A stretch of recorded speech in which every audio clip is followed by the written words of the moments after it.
চালের পায়েস তো অনেক খেয়েছেন, বোঁদের পায়েস খেয়েছেন কি? যদি না খেয়ে থাকেন এইভাবে একবার খেয়ে দেখুন। নমস্কার বন্ধুরা, মিঠুর কুকিং চ্যানেলে আপনাদেরকে আবারও স্বাগত।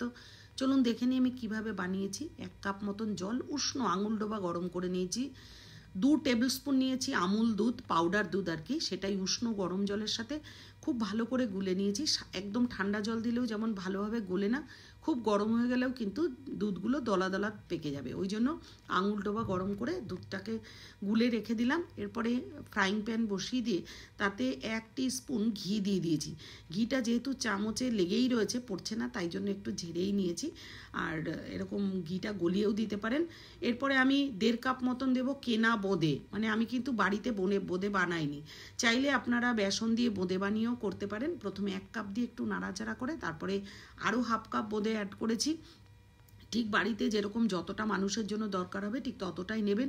নিয়ে একটু মিনিট 2 দিয়ে ধরে ড্রাই রোস্ট করে নিতে হবে ঘিয়ের সাথে, তাহলে ঘিয়ের একটা স্মেল আসবে। আর ভাজা থাকলে কিন্তু ক্রিস্পিও হবে, মানে খুব বেশি দুধটা শোক করে নেবে না।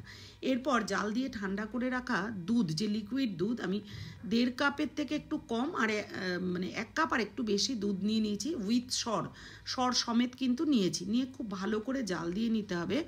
বেশ ভালো করে ফুটে গেলে তারপরে কিন্তু মিষ্টিটা অ্যাড করব। এরপর যে দুধটা গুলে রেখেছিলাম আমুল দুধ, তাতে একটু জাফরান মিশিয়ে রেখেছি। তাতে কি হবে, কালারটাও খুব সুন্দর হবে, স্মেলটাও কিন্তু ভালো আসবে। মিনিট 1.5 মতন দুধটা ভালো করে ফুটিয়ে নিয়ে এর মধ্যে দিয়ে দেবো মিছরি। আমি ধাগাওয়ালা মিছরি ইউজ করি, কোনো চিনি ব্যবহার করতে চাই না।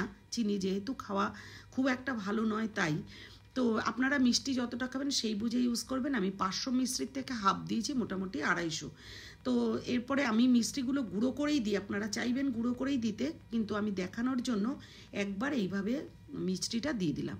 দিয়ে এবার জাল দিতে দিতে তারপরেই দিয়ে দিচ্ছি ওই জাফরান মেশানো আমুল দুধ যে গুলে রেখেছিলাম সেটা দিয়ে ভালো করে জাল দিতে হবে বেশ অনেকক্ষণ। এটা কিন্তু মিনিট 4-5 ধরে জাল করে একটু ঠিক করে নিতে হবে, খুব বেশি ক্ষীর না, একদম ঠিক ক্ষীর না, একটু ক্ষীর টাইপের করে নিতে হবে দুধটা। এদিকে জাল দিতে দিতে সুতো যেইগুলো থাকবে না, সেই মিছরির সুতোগুলো ফেলে দিতে হবে। এরপর 1 মুঠ মতন কাজু আর কিশমিশ নিয়ে ভালো করে ধুয়ে নিয়ে এই দুধের মধ্যে দিয়ে দেব। দিয়ে তারপরেও মিনিট খানেক ভালো করে নাড়াচাড়া করে নেব। জাস্ট ক্ষীর মতন হয়ে আসবে তখনই কিন্তু ভেজে রাখা বোঁদেগুলো দিতে হবে। খুব আগে থেকে দিয়ে দিলে বোঁদে একেবারেই পুরো দুধটাকে খেয়ে ফুলে ফেপে যাবে। এর জন্য এমন টাইমে দিতে হবে যাতে একটু দুধটা ঠিক হয়ে গেল তখন দিয়ে 30 সেকেন্ড মতন নাড়াচাড়া করেই কিন্তু ফ্লেমটা বন্ধ করে দিতে হবে। দিয়ে ঢাকা দিয়ে রেখে দিতে হবে মিনিট 2-3। ঢাকা দেওয়ার পরে সে মানে বোঁদেগুলো তার ইচ্ছে মতন দুধটা শোক করে নেবে। নেওয়ার পরেও কিন্তু একটু ঝোল থাকবে, মানে একটু দুধের মধ্যে ডুবে থাকবে। ব্যাস এই অবস্থাতেই শিফট করে দেবো একটা বাটিতে। তাতে এরপরে কিন্তু আর দুধটা শোক করবে না, যেহেতু পায়েস। আর যদি একটু দুধ কম অবস্থাতে দেয়া হয় তাহলে পুরোটাই দুধ শোক করে নিয়ে ঝুরঝুরে হয়ে যাবে বোঁদেটা।